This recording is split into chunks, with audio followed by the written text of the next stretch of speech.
Hello, welcome to this edition of Interpreters Reveal.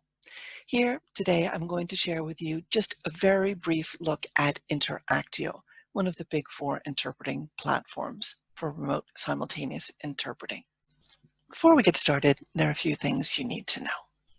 First of all, I have no affiliation with Interactio, with a company whatsoever. In that sense, this is not an endorsement.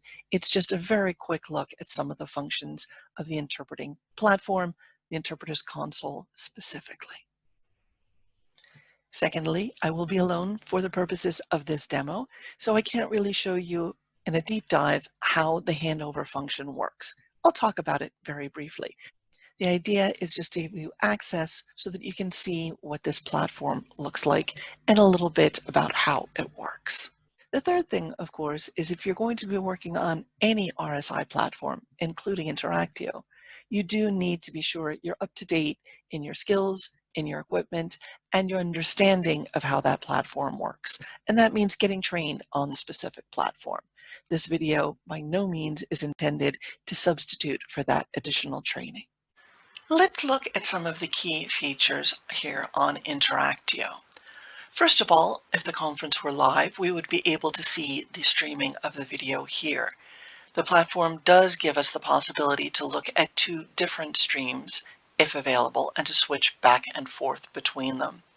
In terms of the interpreter's console and the interpreter's configuration, on the left-hand side, we have our incoming languages, and on the right-hand side, we have our outgoing languages.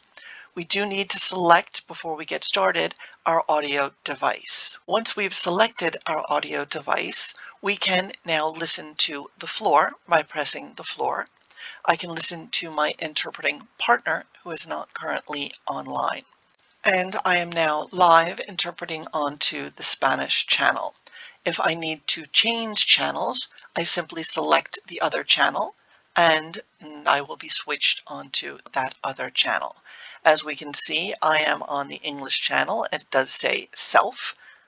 So again, my outgoing on this side, my incoming on this side. I have a mute button here. I can press it, and I will remain muted as long as I hold that cursor down. When I press the handover button, I will get this message. My partner will also get a message. When my partner turns his or her microphone on, then my mic will no longer be live.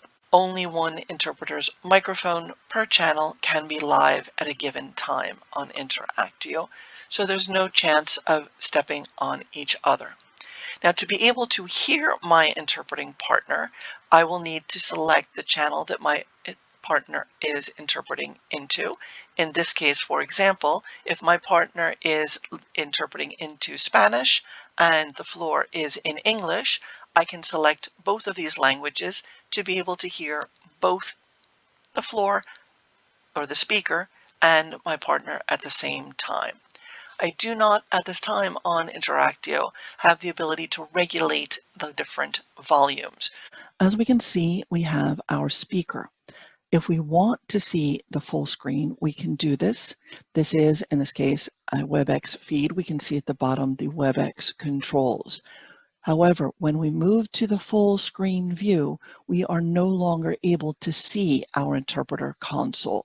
So if we need to switch languages or take relay, anything like that, we are unable to see that in the full screen mode.